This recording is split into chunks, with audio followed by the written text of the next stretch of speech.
યુક્લિડની ભૂમિતિનો પરિચય. પ્રાસ્તાવિક.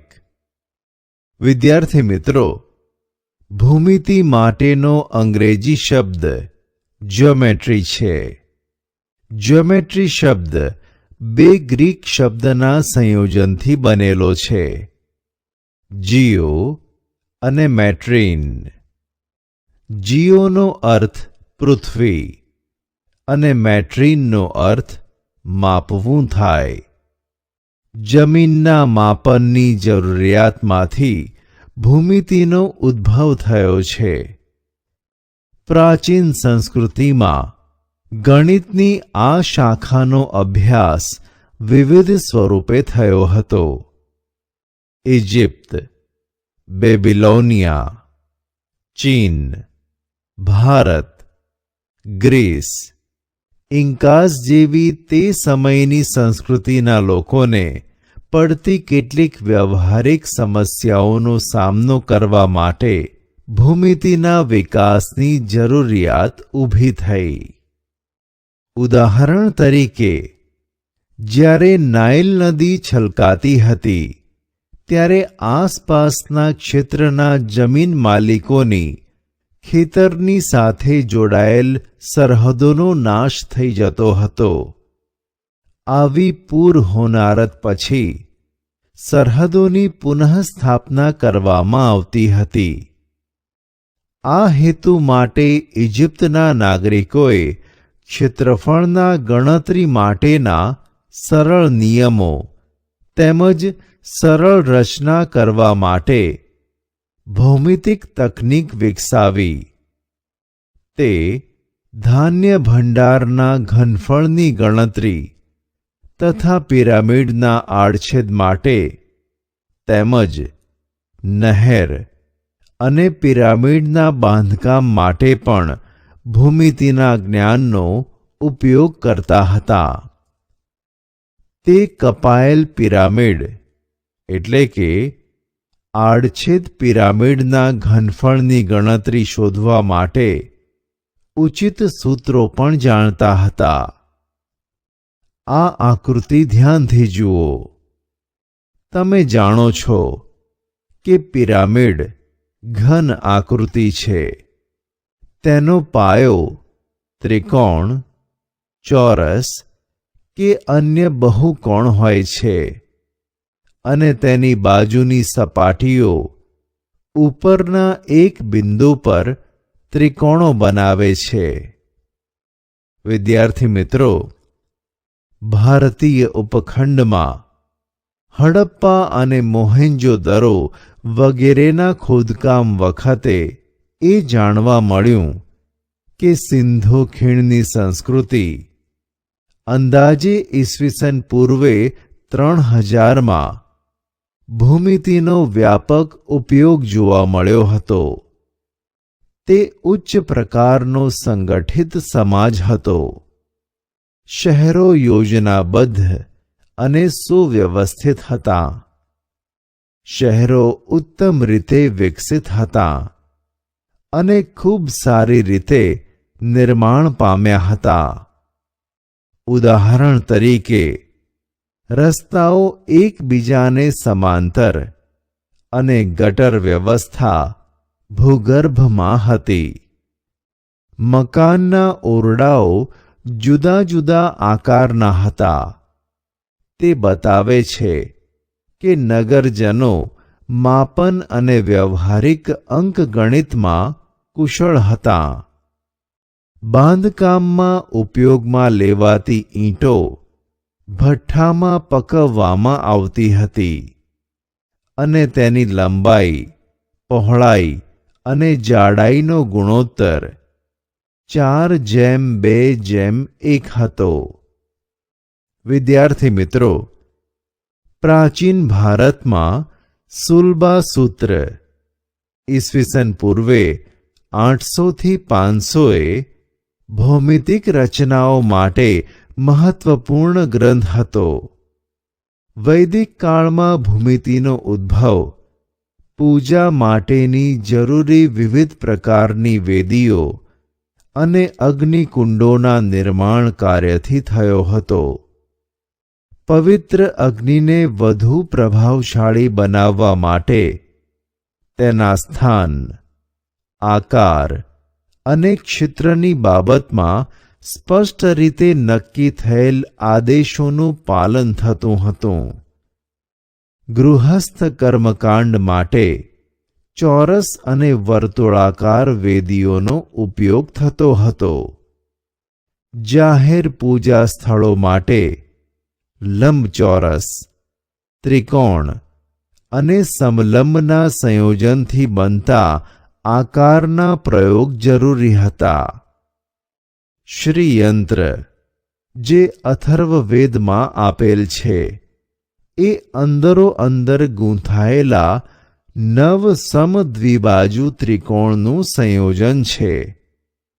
આ ત્રિકોણ એવી ચોક્કસ રીતે ગોઠવાયેલ છે કે તેમાંથી 43 ઉપત્રિકોણ બને છે. જો કે વેદીઓને બનાવવા માટે શુદ્ધ ભૌમિતિક પદ્ધતિનો ઉપયોગ થયો હતો, છતાં પણ તેની પાછળના સિદ્ધાંતોની ચર્ચા કરવામાં આવેલ નથી. આ ઉદાહરણો દર્શાવે છે કે ભૂમિતિનો વિકાસ અને તેનો ઉપયોગ વિશ્વના દરેક સ્થાન પર થતો હતો, પરંતુ તે બહુ અવ્યવસ્થિત રીતે થઈ રહ્યું હતું.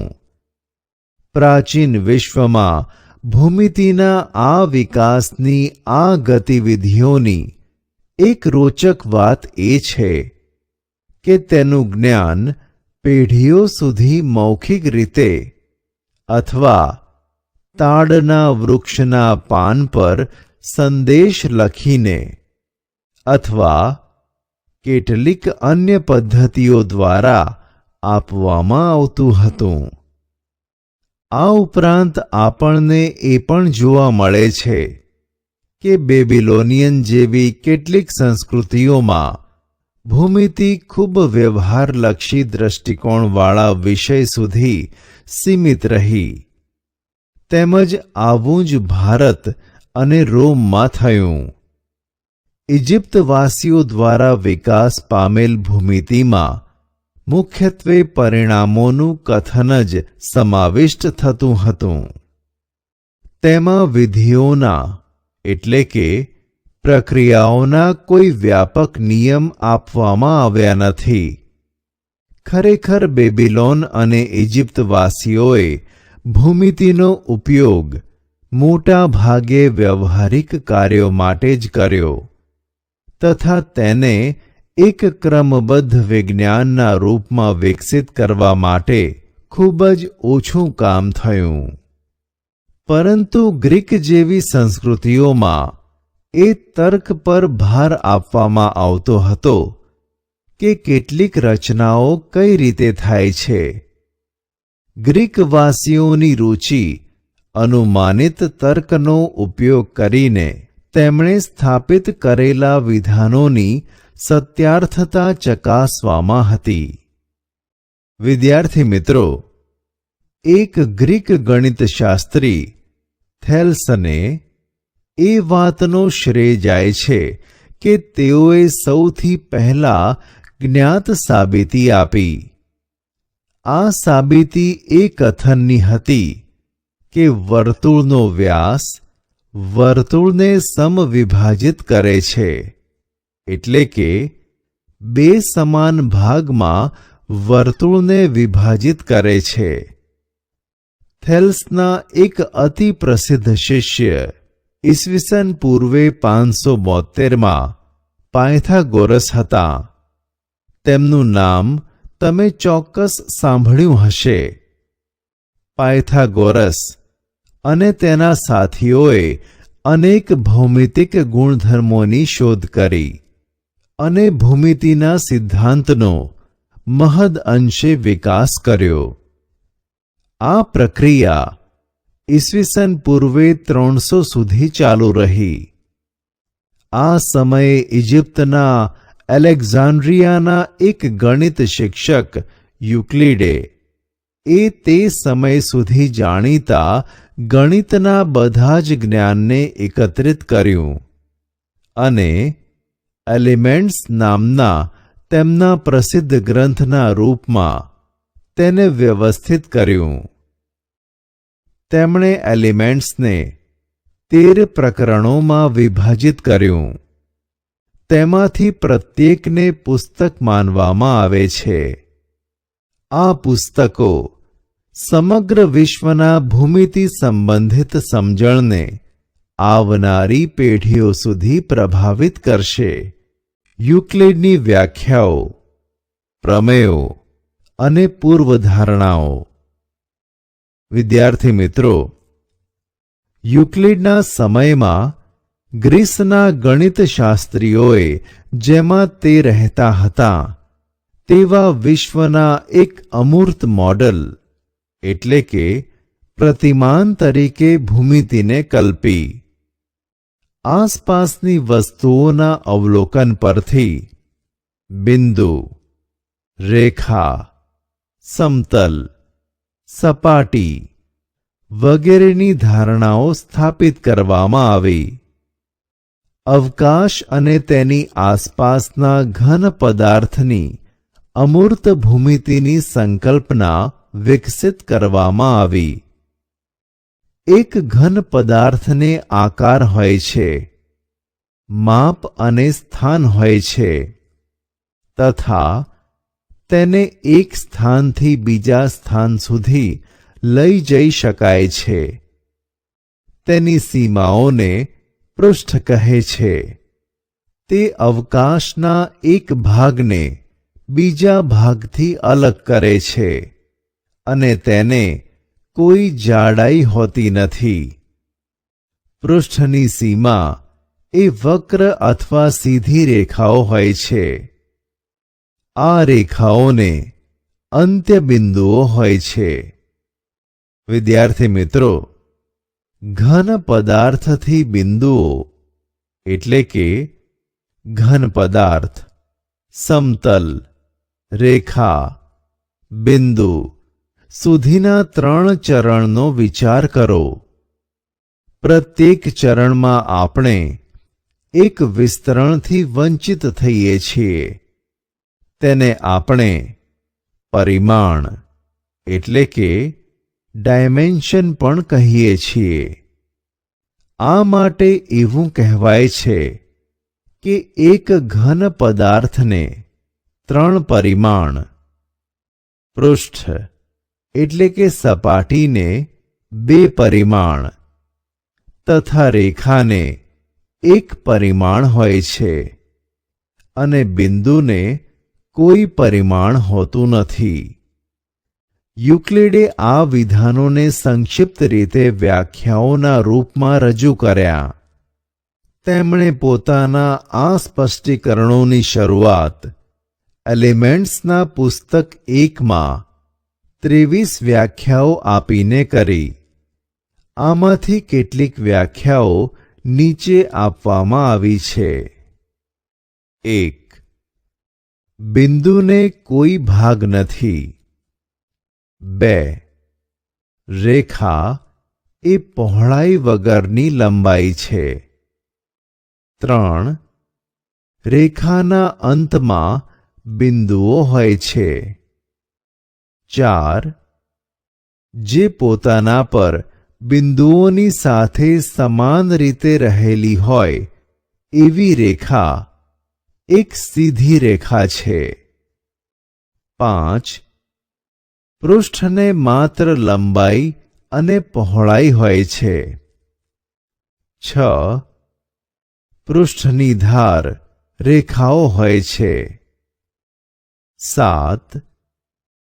જે સપાટી પોતાના પરની સીધી રેખાઓની સાથે એક સમાન રીતે રહેલ હોય તેવી સપાટી એ સમતલ છે. વિદ્યાર્થી મિત્રો, જો તમે ધ્યાનપૂર્વક આ વ્યાખ્યાઓને જોશો તો તમને લાગશે કે કેટલાક પદો જેવા કે ભાગ, પહોળાઈ, લંબાઈ, સરખે ભાગે વહેંચણી વગેરેને આગળ જતાં વધુ સ્પષ્ટ રીતે સમજવાની જરૂર છે. ઉદાહરણ તરીકે યુક્લિડે આપેલી બિંદુઓની વ્યાખ્યાનો વિચાર કરો. આ વ્યાખ્યામાં એક ભાગને વ્યાખ્યાયિત કરવાની જરૂર છે. માની લો કે જે ક્ષેત્રફળ રોકે તેને એક ભાગ કહીએ તો આપણે ફરી ક્ષેત્રફળને વ્યાખ્યાયિત કરવાની જરૂર રહેશે.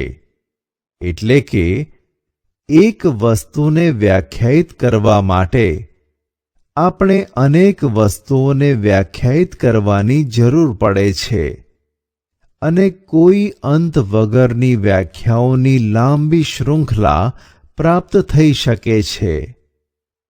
ઉપર આપેલી વ્યાખ્યાઓની તુલનામાં બિંદુની ભૌમિતિક કલ્પનાને સાહજિક રીતે સમજીશું.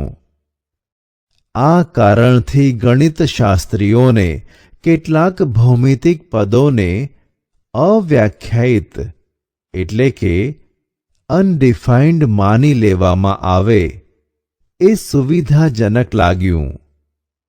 આ રીતે એક બિંદુની ભૌમિતિક સંકલ્પના વધુ સાહજિકપણે સમજીશું.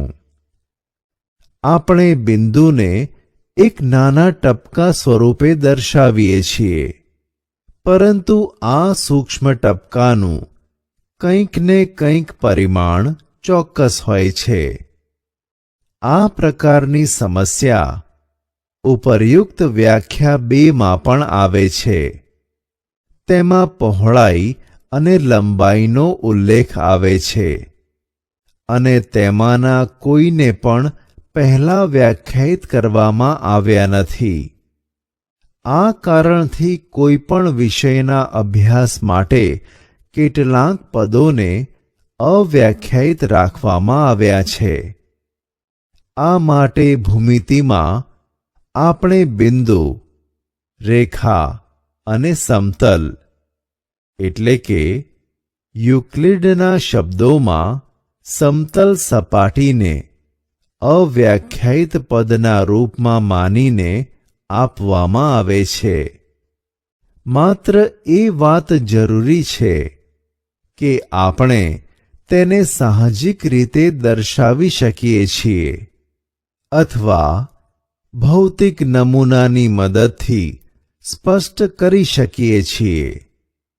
વિદ્યાર્થી મિત્રો, યુક્લિડે તેની વ્યાખ્યાઓથી શરૂ કરતા તેમાંના કેટલાક ગુણધર્મોને સાબિત કર્યા વગર સત્ય વિધાન માનવાની કલ્પના કરી. આ કલ્પનાઓ વાસ્તવમાં સ્પષ્ટપણે વૈશ્વિક સત્ય હતી. તેમણે તેને 2 ભાગમાં વિભાજિત કર્યા. આ ભાગ હતા સ્વયંસિદ્ધ સત્ય અને પૂર્વધારણાઓ. તેમણે પૂર્વધારણા શબ્દનો ઉપયોગ તેવી કલ્પનાઓ માટે કર્યો કે જે વિશિષ્ટ રીતે ભૂમિતિથી સંબંધિત હોય. બીજી તરફ એવી સામાન્ય સંકલ્પનાઓ હતી જેને ઘણીવાર સ્વયંસિદ્ધ સત્યો કહે છે, જેનો હંમેશા ગણિતમાં પ્રયોગ કરાયો અને તેને માત્ર ભૂમિતિ સાથે જ વિશેષ સંબંધ ન હતો. સ્વયંસિદ્ધ સત્યો અને પૂર્વધારણાઓની વધુ જાણકારી માટે પરિશિષ્ટ 1 જુઓ. યુક્લિડની કેટલીક પૂર્વધારણાઓ નીચે આપવામાં આવી છે. આ તેના પોતાના ક્રમમાં નથી. 1. એક વસ્તુને સમાન હોય તેવી વસ્તુઓ એકબીજીને સમાન થાય. 2. સરખામાં સરખું ઉમેરીએ તો સરવાળા સરખા રહે. 3. સરખામાંથી સરખા બાદ કરીએ તો બાદબાકી એટલે કે શેષફળ સરખી રહે. 4. એકબીજા પર બંધ બેસતી આવતી વસ્તુઓ એકબીજીને સરખી રહે. 5. આખું તેના ભાગ કરતાં મોટું હોય છે. 6. સરખી વસ્તુઓના બમણા એકબીજાને સમાન હોય છે. 7. એક જ વસ્તુઓના અડધા એકબીજાને સમાન થાય. વિદ્યાર્થી મિત્રો, સમતલીય આકૃતિઓ માટે પ્રયોગ કરી શકાય છે. ઉદાહરણ તરીકે, જો એક ત્રિકોણનું ક્ષેત્રફળ એક લંબચોરસના ક્ષેત્રફળની બરાબર હોય અને આ લંબચોરસનું ક્ષેત્રફળ કોઈ ચોરસના ક્ષેત્રફળની બરાબર હોય તો ત્રિકોણનું ક્ષેત્રફળ પણ ચોરસના ક્ષેત્રફળની બરાબર હોય. એક જ પ્રકારના માપનની સરખામણી કરી શકાય છે અને તેનો સરવાળો પણ થઈ શકે છે. પરંતુ અહીં અલગ અલગ પ્રકારના માપની સરખામણી કરી શકાતી નથી. ઉદાહરણ તરીકે, એક રેખાને એક લંબચોરસમાં ઉમેરી શકાતી નથી અને તે જ રીતે ખૂણાની એક પંચકોણ સાથે તુલના કરી શકાતી નથી. વિદ્યાર્થી મિત્રો, ઉપર આપવામાં આવેલી ચોથી પૂર્વધારણા એવું બતાવતી હોય તેવું પ્રતીત થાય છે કે જે બે વસ્તુઓ સમાન હોય અથવા એક જ હોય તે એકબીજાની બરાબર હોય છે. બીજા શબ્દોમાં, કોઈ પણ વસ્તુ પોતાને સમાન હોય છે. આ એકબીજાની ઉપર મૂકવાના સિદ્ધાંતની તર્કસંગતતા પ્રગટ કરે છે. પૂર્વધારણા 5 થી મોટું છે એટલે કે ગ્રેટર ધેનની વ્યાખ્યા આપે છે. ઉદાહરણ તરીકે, જો કોઈ રાશિ બી કોઈ અન્ય રાશિ એનો એક ભાગ હોય તો એને રાશિ બી અને એક અન્ય રાશિ સીના સરવાળાના રૂપમાં લઈ શકાય છે. સાંકેતિક રૂપમાં લખતા એ મોટો છે બી અથવા તો એ ગ્રેટર ધેન બી નો અર્થ એવો છે કે કોઈ રાશિ સી એવી છે જેથી એ b + c થાય. એક બિંદુમાંથી બીજા બિંદુ સુધી થઈને પસાર થતી એક સીધી રેખા દોરી શકાય. વિદ્યાર્થી મિત્રો, આ પૂર્વધારણા આપણને સૂચવે છે કે બે ભિન્ન બિંદુઓમાંથી પસાર થતી ઓછામાં ઓછી એક રેખા અવશ્ય દોરી શકાય છે. પરંતુ આ પરથી એ જાણવા મળતું નથી કે આવી એકથી વધુ સીધી રેખાઓ હોય કે નહીં.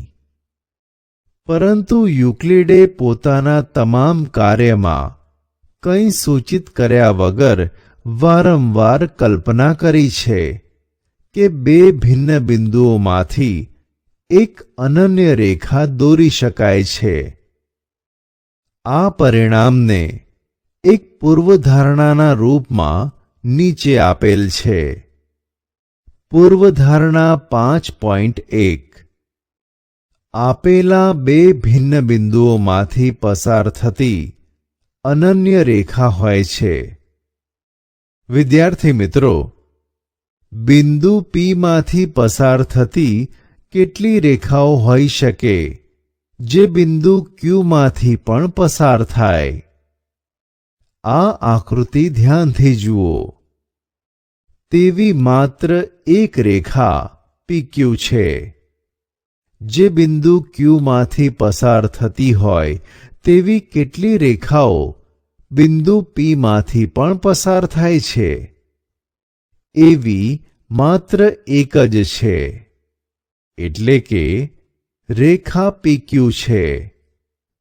આ માટે ઉપરનું વિધાન એક સ્વયંસિદ્ધ સત્ય છે અને તે માટે આપણે તેને એક પૂર્વધારણાના રૂપમાં માનીએ છીએ. પૂર્વધારણા 2. શાંત રેખાને અનંત સુધી લંબાવી શકાય.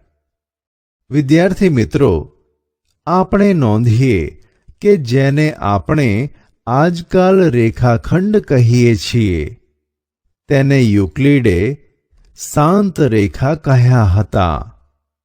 આથી અત્યારના પરિપ્રેક્ષ્યમાં બીજી પૂર્વધારણા એવું કહે છે કે એક રેખાખંડને બંને તરફ લંબાવતા એક રેખા બનાવી શકાય છે.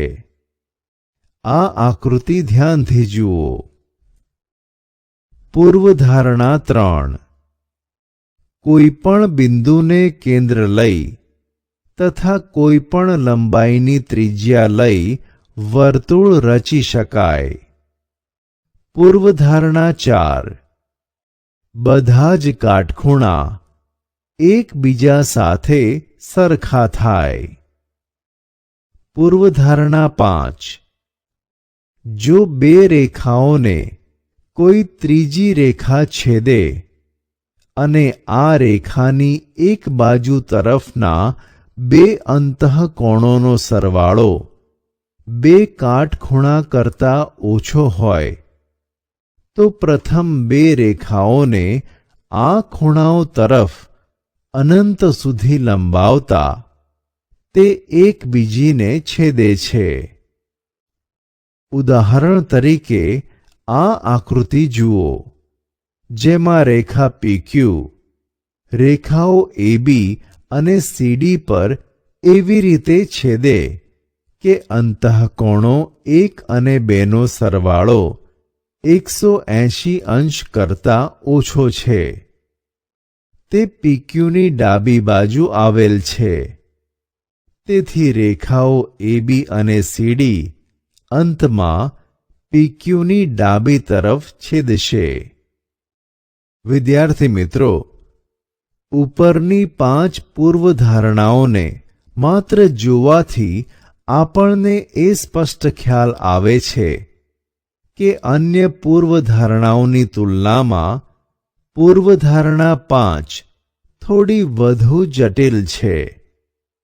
બીજી તરફ પૂર્વધારણા 1 થી 4 એટલી સરળ અને સ્પષ્ટ છે કે તેમને સ્વયંસિદ્ધ સત્યના રૂપમાં માની લેવામાં આવે છે, પરંતુ તેને સાબિત કરવી શક્ય નથી. આ માટે આ વિધાનો સાબિતી વગર સ્વીકારી લેવામાં આવે છે. આ જટિલતાને કારણે પાંચમી પૂર્વધારણા પર આગળના વિભાગમાં વિશેષ ધ્યાન દેવામાં આવશે. આજકાલ પૂર્વધારણા અને સ્વયંસિદ્ધ સત્ય બંને પદોનો એકબીજા માટે એક જ અર્થમાં પ્રયોગ કરવામાં આવે છે. ખરેખર પૂર્વધારણા એ વર્બ છે. જ્યારે આપણે કહીએ છીએ કે ચાલો પૂર્વધારણા કરીએ તો તેનો અર્થ એ છે કે ચાલો વિશ્વમાં નોંધાતી એટલે કે જોવા મળતી ઘટનાઓના આધારે કંઈક વિધાન કહીએ. તેની સત્યાર્થતાની ચકાસણી પછીથી કરવામાં આવે છે. જો તે સત્ય હોય તો તેને પૂર્વધારણાના રૂપમાં સ્વીકારી લેવામાં આવે છે. જો સ્વયંસિદ્ધ સત્યો પરથી એવું કોઈ વિધાન રચવું અસંભવ હોય જે કોઈ અન્ય સ્વયંસિદ્ધ સત્ય અથવા પહેલાં સાબિત કરેલ કોઈ વિધાનથી વિરોધાભાસી હોય તો સ્વયંસિદ્ધ સત્યોનું માળખું સુસંગત કહેવાય છે. જુઓ પરિશિષ્ટ 1। આથી જો સ્વયંસિદ્ધ સત્યનું કોઈ માળખું આપેલ હોય તો તે સુનિશ્ચિત કરવું જરૂરી છે કે આ માળખું સુસંગત હોય। યુક્લિડે પોતાની પૂર્વધારણા અને સ્વયંસિદ્ધ સત્યો આપ્યા, પછી તેનો ઉપયોગ અન્ય પરિણામોને સાબિત કરવામાં કર્યો। પછી આ પરિણામોનો ઉપયોગ કરીને તેણે અનુમાનિક તર્ક દ્વારા કેટલાક પરિણામો સાબિત કર્યા। જે વિધાનોને સાબિત કર્યા તે પ્રમેય કહેવાય છે। યુક્લિડે તેમના સ્વયંસિદ્ધ સત્યો, પૂર્વધારણાઓ, વ્યાખ્યાઓ અને પહેલા સાબિત કરેલા પ્રમેયોનો ઉપયોગ કરીને એક તર્કસંગત શૃંખલામાં 465 સાધ્ય અનુમાનિત કર્યા। ભૂમિતિના કેટલાક આગળના પ્રકરણોમાં તમે આ સ્વયંસિદ્ધ સત્યોનો ઉપયોગ કરીને કેટલાક પ્રમેયો સાબિત કરશો। વિદ્યાર્થી મિત્રો, ચાલો આગળ આવનારા ઉદાહરણોમાં જોઈએ કે યુક્લિડે કેટલાક પરિણામો સાબિત કરવા માટે પોતાના સ્વયંસિદ્ધ સત્યો અને પૂર્વધારણાઓનો ઉપયોગ કેવી રીતે કર્યો। જો એ, બી અને સી એક રેખા પર આવેલા 3 બિંદુઓ હોય અને બી બિંદુ એ અને સીની વચ્ચે આવેલ હોય તો સાબિત કરો કે AB plus BC is equal to AC। વિદ્યાર્થી મિત્રો, આ આકૃતિ ધ્યાનથી જુઓ। ઉકેલ: ઉપરની આકૃતિમાં AB પ્લસ BCની સાથે AC સંપાતી છે। વળી યુક્લિડનું સ્વયંસિદ્ધ સત્ય 4 કહે છે કે વસ્તુઓ જો પરસ્પર બંધ બેસતી હોય તો એકબીજાની બરાબર હોય છે। આથી તે સાબિત થાય છે કે AB plus BC is equal to AC છે।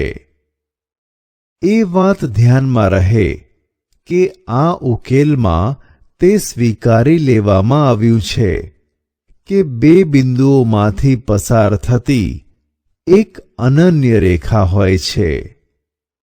ઉદાહરણ 2। સાબિત કરો કે આપેલા રેખાખંડ પર એક સમબાજુ ત્રિકોણની રચના કરી શકાય છે। ઉકેલ: ઉપરના વિધાનમાં આપેલ લંબાઈનો રેખાખંડ AB છે। આ આકૃતિ 1 ધ્યાનથી જુઓ। અહીંયા તમારે કંઈક રચના કરવાની આવશ્યકતા છે। યુક્લિડની પૂર્વધારણા 3નો ઉપયોગ કરીને તમે બિંદુ A ને કેન્દ્ર અને AB ને ત્રિજ્યા લઈ એક વર્તુળ રચી શકો છો। જે માટે આકૃતિ 2 ધ્યાનથી જુઓ। તેવી જ રીતે B ને કેન્દ્ર માનીને અને B એ ત્રિજ્યા લઈને એક અન્ય વર્તુળને રચી શકાય છે। માની લો કે આ બંને વર્તુળ બિંદુ C માં છેદે છે। હવે રેખાખંડો AC અને BC દોરીને ત્રિકોણ ABC બનાવો। આ આકૃતિ 3 મુજબ। આ માટે તમારે સાબિત કરવાનું છે કે આ ત્રિકોણ એક સમબાજુ ત્રિકોણ છે। એટલે કે AB is equal to AC is equal to BC। હવે AB is equal to AC છે એક વર્તુળની ત્રિજ્યા. પરિણામ 1. તે જ રીતે AB = BC, એક જ વર્તુળની ત્રિજ્યા. પરિણામ 2. ઉપરની બંને હકીકત અને યુક્લિડની પ્રથમ પૂર્વધારણા કે જે એક વસ્તુને સમાન હોય તેવી વસ્તુઓ એકબીજાને સમાન હોય તે પરથી તારવી શકાય છે કે AB = BC = AC છે. આથી ત્રિકોણ ABC એક સમબાજુ ત્રિકોણ છે. વિદ્યાર્થી મિત્રો, એ નોંધીએ કે અહીં યુક્લિડે ક્યાંય બતાવ્યા વગર એ માની લીધું છે કે કેન્દ્રો A અને B ને લઈને બનાવેલા વર્તુળ પરસ્પર એક બિંદુમાં છેદે છે. હવે આપણે એક પ્રમેય સાબિત કરીશું જે વિવિધ પરિણામોમાં અનેક વખત ઉપયોગમાં લેવાય છે. પ્રમેય 5.1. બે ભિન્ન રેખાઓમાં એકથી વધુ સામાન્ય બિંદુ ન હોઈ શકે. સાબિતી. અહીં આપણને બે રેખાઓ L અને M આપેલ છે. આપણે એ સાબિત કરવું છે કે રેખા L અને M માં એકથી વધુ બિંદુ સામાન્ય નથી. થોડી વાર માટે એવું ધારી લઈએ કે આ બે રેખાઓ બે ભિન્ન બિંદુઓ P અને Q માં એકબીજીને છેદે છે. આ રીતે બે ભિન્ન બિંદુઓ P અને Q માંથી પસાર થતી બે રેખાઓ L અને M મળે છે. પરંતુ આ ધારણા પૂર્વધારણા આપેલ બે બિંદુઓમાંથી પસાર થતી એક અનન્ય રેખા હોય છે એની વિરુદ્ધ છે. આથી આપણે જે ધારણાથી ચાલ્યા હતા કે બે રેખાઓ બે ભિન્ન બિંદુઓમાંથી પસાર થાય છે તે ખોટી છે. આનાથી આપણે શું નિષ્કર્ષ તારવી શકીએ? આપણે એ નિષ્કર્ષ તારવવા માટે પ્રેરાઈએ છીએ કે બે ભિન્ન રેખાઓમાં એકથી વધુ બિંદુ સામાન્ય ન હોય. ની પાંચમી પૂર્વધારણાને સમકક્ષ વિધાનો. વિદ્યાર્થી મિત્રો, ગણિતના ઇતિહાસમાં યુક્લિડની પાંચમી પૂર્વધારણા ખૂબ નોંધપાત્ર છે. વિભાગ 5.2 પરથી તેને ફરી યાદ કરો. આ પૂર્વધારણાના પરિણામ સ્વરૂપ જો બે રેખાઓને છેદતી રેખાની એક તરફના બંને અંતઃકોણોનો સરવાળો 180 અંશ થાય તો બંને રેખાઓ ક્યારેય છેદી ન શકે. આ પૂર્વધારણાને સમકક્ષ અનેક વિધાનો છે. તેમાંથી એક પ્લેફેરની પૂર્વધારણા છે, એટલે કે પ્લેફેર્સ એક્સિયમ છે. તે સ્કોટલેન્ડના એક ગણિતશાસ્ત્રી જ્હોન પ્લેફેર એ 1729માં આપી હતી.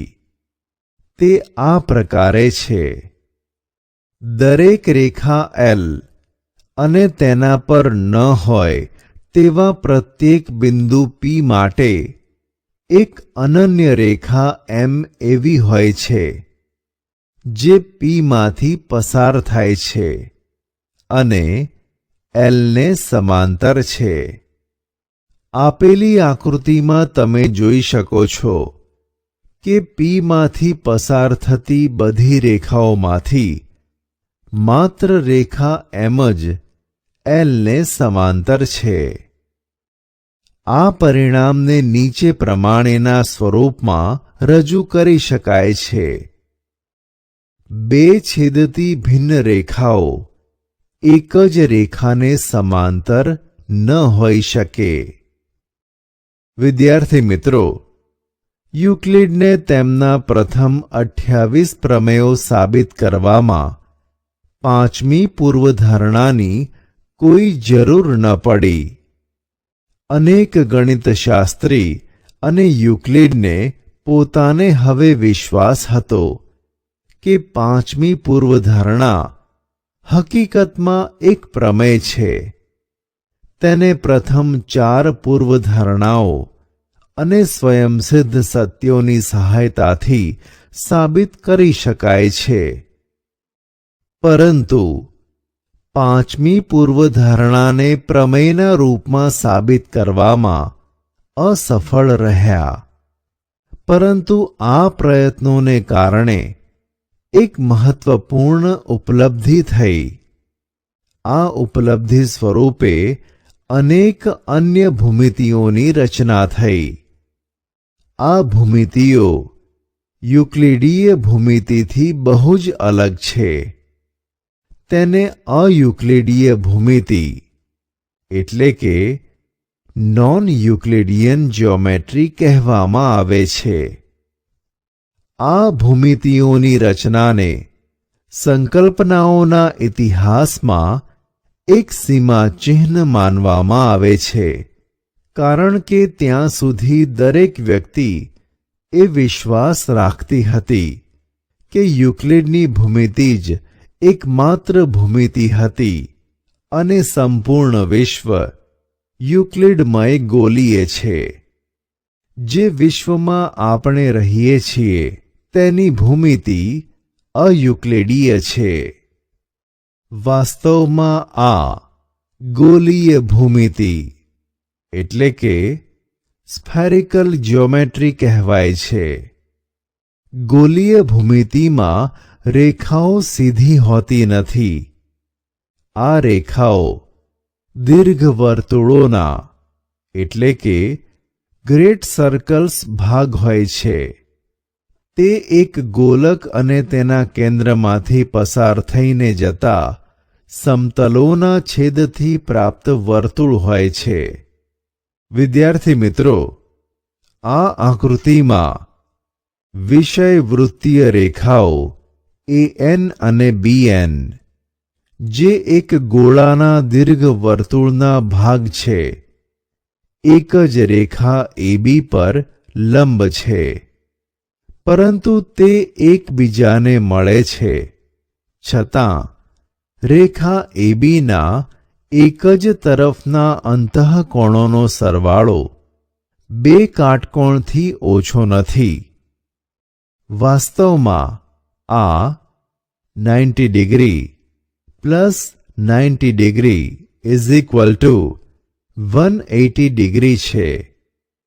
સાથે જ નોંધીએ કે ત્રિકોણ NABના ખૂણાનો સરવાળો 180 અંશથી વધુ છે, કારણ કે angle A plus angle B is equal to 180 degree છે. આ પ્રકારે યુક્લિડીય ભૂમિતિ માત્ર એક જ સમતલમાં બનતી આકૃતિઓ માટે જ માન્ય છે. વક્ર સપાટીમાં તે નિષ્ફળ જાય છે. હવે એક ઉદાહરણ લઈએ. ઉદાહરણ 3. આપેલ વિધાન પર વિચાર કરો. એવી સીધી રેખાઓની જોડનું અસ્તિત્વ છે જે એકબીજાથી પ્રત્યેક જગ્યાએથી સમાન અંતરે આવેલી હોય. શું આ યુક્લિડની પાંચમી પૂર્વધારણાનું એક પ્રત્યક્ષ પરિણામ છે? સ્પષ્ટ કરો. ઉકેલ. એક રેખા L લો અને રેખા પર ન હોય તેવું બિંદુ P લો. યુક્લિડની પાંચમી પૂર્વધારણાને સમકક્ષ પ્લેફેરની પૂર્વધારણા પરથી આપણે જાણીએ છીએ કે બિંદુ પીમાંથી પસાર થતી એલને સમાંતર હોય તેવી એક અનન્ય રેખા એમ છે. હવે બિંદુનું એક રેખાથી અંતર તે બિંદુથી રેખા પર દોરેલા લંબની લંબાઈ હોય છે. એમ પર આવેલ કોઈ બિંદુથી રેખા એલ સુધીનું અંતર અને રેખા એલ પર આવેલ કોઈ બિંદુથી રેખા એમનું અંતર હંમેશા સમાન થશે. આથી આ બંને રેખાઓ એલ અને એમ દરેક સ્થાન પર એકબીજાને સમાન અંતરે છે.